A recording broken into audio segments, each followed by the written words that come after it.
Hello friends, ఈరోజు మిర్చి బజ్జీ చేసుకుంటున్నాము. 1.5 కప్పు శనగపిండి, 1.5 టీ స్పూన్ మిరప్పొడి, సరిపడేంత ఉప్పు, సోడా వేసుకొని బాగా పొడిలో ఉండగానే కలుపుకోండి.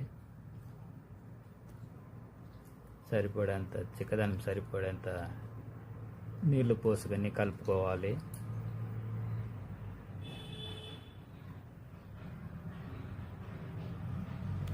ఇంత చిక్కదనం ఉంటే సరిపోతుంది ఫ్రెండ్స్.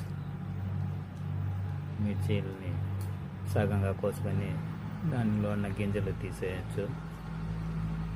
కోసిన మిరపకాయలను బజ్జీ ప్యాటర్న్లో వేసుకొని బాగా డిప్ చేసుకుని నూనెలో వేయించుకోండి.